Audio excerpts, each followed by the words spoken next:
Hello there, Servum17 once again. This is my Batman Arkham Knight New Game Plus video walkthrough. We're now going into the tunnels of Gotham and pursuing the Arkham Knight. But before we do that, there's going to be a little bit more wrist-mounted skippery, and then we're going to be blowing down some walls with the Batman's toothpaste. So, in the previous videos, I've pretty much been scolding a lot of the Batmobile's issues, and some of my grievances with it, some of the parts that irk me and some that I enjoy, and I'm hoping that on the upgrade tree at some point, when I do get a chance to actually get some of the upgrades for the Batmobile that aren't extended damage in the gun or increased fire rate, I think it's the one I went with, is that maybe it gets the ability to have some kind of shield. Because one of the things I was thinking all the time when I was playing was it'd be cool if it had the ability that the Crazy Forearm dude did in Omega 5, which was a shmup on Xbox Live. I don't know if it was on PSN, I hope it was. And this guy had this ability where when bullets came around him, I think they slowed a little bit, and then if he pressed a button, he could reflect them.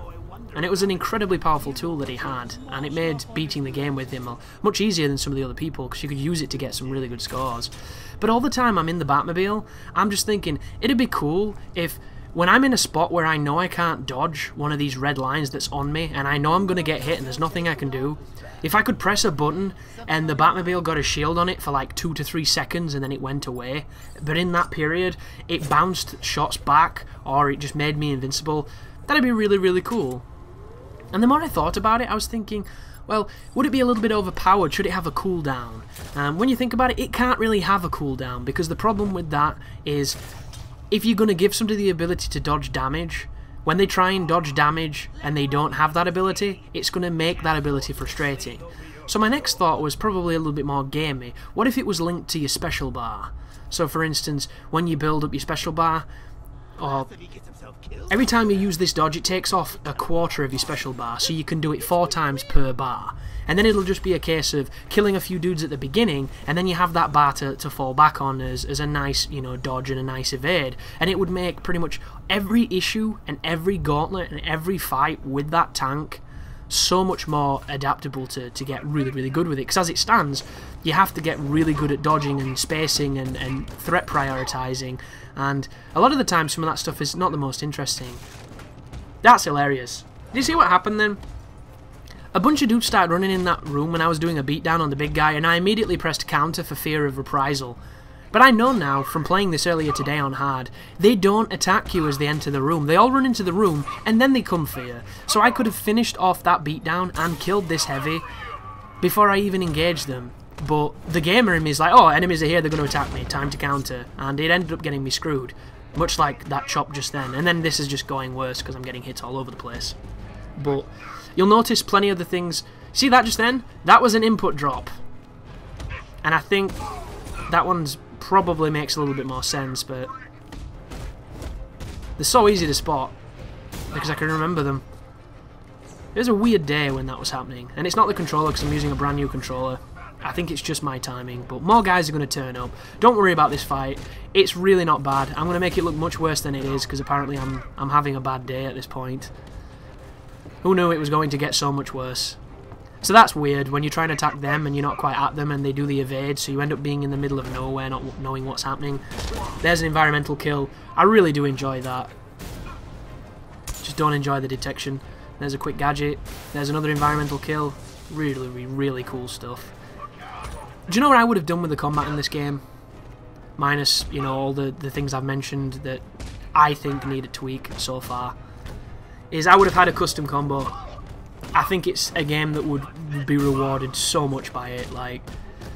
And I always go back to God Hand because it's the only real game I can remember outside of Hybrid. Was it Hybrid Heaven for the N64 that nobody played? I'm not too sure. Suffice to say, do you notice how Batman does his moves and you don't know what he's going to do because he does what he wants? Sometimes he does a quick jab, other times he does a fancy pirouette.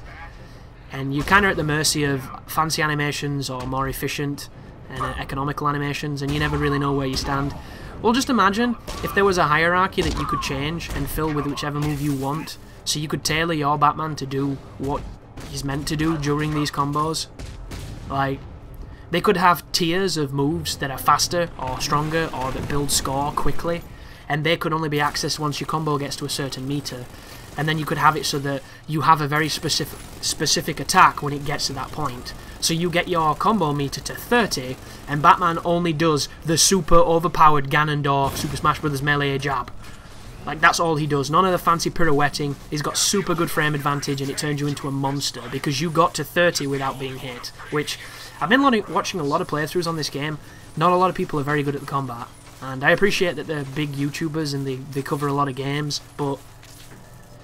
And I'm not immune to this myself. There's some fights in this walkthrough that are just shameful when I know how good I can be when I play right, but it's just how the cards fall. So maybe that, is a bit too strict for them. But then that's the point. You want to aspire to get better, don't you? So you can get these better unlocks, but when I play as Nightwing, I'm always like overjoyed by his animations. I don't even think Nightwing is that cool of a character. I think his design is cool.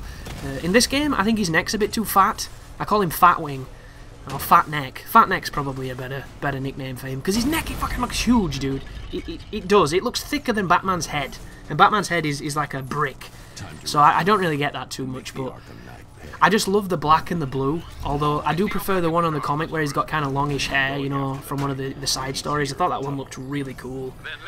And I just love how he's either got super fast multi-hit moves, or he's got really creative, like, double back elbows and stuff, and attacking enemies when he's not facing them, and it all looks really fancy and really interesting. And to someone who's, spent a lot of time playing as Batman and watched him do his pirouette kick and his elbow to the left, drop kick to the right, and all these, tried and tested moves, when you play as those other guys, it's like, whoa, oh, that's cool.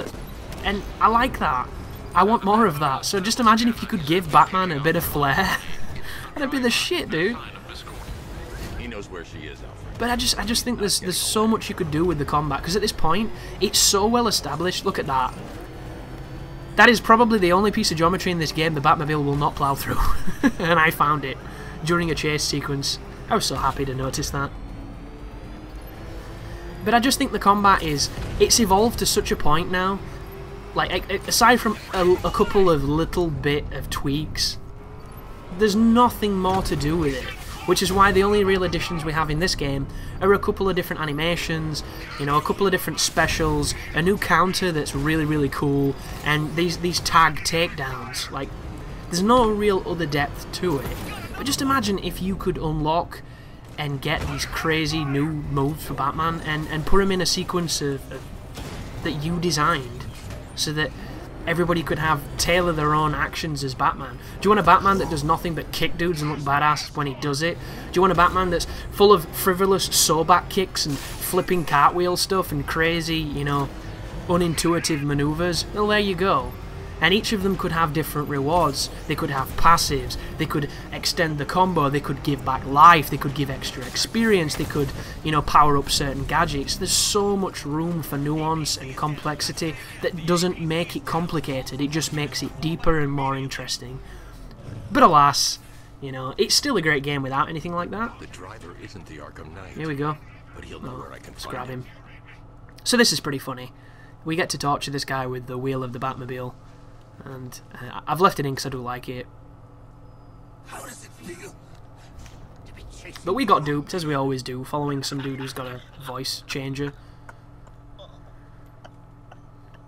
Another thing I would like in the Batman games is different suits, and I don't just mean skins.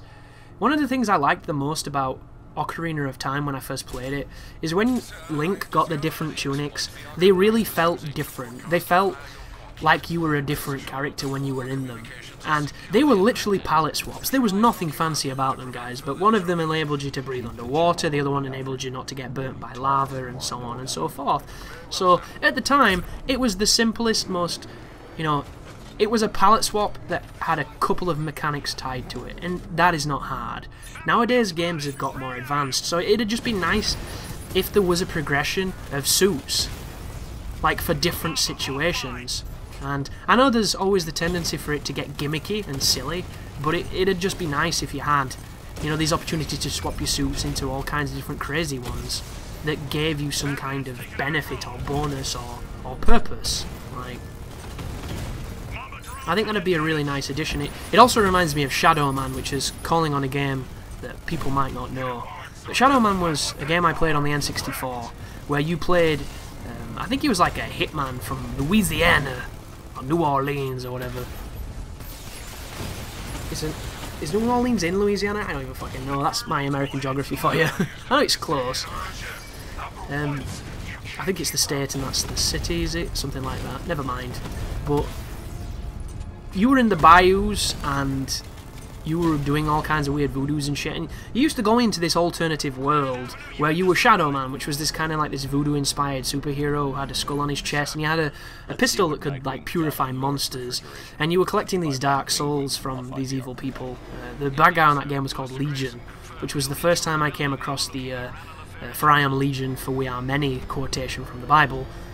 And in that game, you got access to runes where the main character would get branded on his arms, and every time you got branded, it enabled you to do something with lava. And I should pick my targets wisely. It was like a logical evolution of the character that gave him these additional things. Where in these games, Batman gets items, new equipment that give him that logical upgrade and that logical evolution. It's never normally his suit too much. It's always, you know, an emphasis on the gadgets, which is not a bad thing. I just like to be able to dress up a little bit. Like, can you imagine being able to pick a super heavy suit that gave you really good defense and really good, like, resilience to things, but it made you slower, or it made you do certain things in a certain way that made it a little trickier to do certain things? I don't know, just no one's. And then can you imagine a really streamlined one? That'd be crazy. So many things that they could do. And it's funny, isn't it? Because if you think about it, this is the 4th Batman game at this point. The 4th one. Yeah, I'm not tired with the mechanics, because I feel like there's still a very large amount of growth that can be done with them. And not many series get to 4 before I start getting tired of them, unless they drastically change things. And I think to the casual observer, the Batman games probably all look alike. Like, oh, it's just a next-gen version of Arkham City. Why do people like this game? Like, you'd be surprised how many of these comments I've seen on other playthroughs. Like, fucking madness. But all you have to do here is follow Penguin's van. You'll notice on the bottom right we have a signal. A signal? That is not what that word says. That is a signal decay rate. Whenever you're in view of the van, it will not decay. Whenever you're out of view, it starts to decay. I have never failed this mission, so you should be fine. Just stay on the rooftops, follow the van, simple stuff, and then we're going to track down good old Oswald Cobblepot. But it does. I think it's because they've changed quite drastically in certain areas. Like Arkham Asylum, I love that game. I think the pacing on Arkham Asylum, one of the best pacing in video game history, because it constantly feels like the world is changing, like your actions are having an effect, and you can literally feel that every act and its structure getting worse, getting darker before the dawn, and then the eventual happy ending. And I think that's glorious. City introduced open world Batman, and I kind of thought City was lacking at first, before I gradually grew to really, really love it. But my initial gut response to it was, they widened the scope, but they lost the focus. And I think a lot of people would probably agree with that even now, and I still do. I learnt to love different aspects of that game, a la the different characters, the open world, you know, the wider mission structure, even though some of them were kind of hit and miss. And then, of course, this game has come along, done it on a massively beautiful level, streamlined everything together, and then added a completely third mechanic, which is the Batmobile stuff, which, of course, is hit and miss, depending on how you feel. So I think it's because...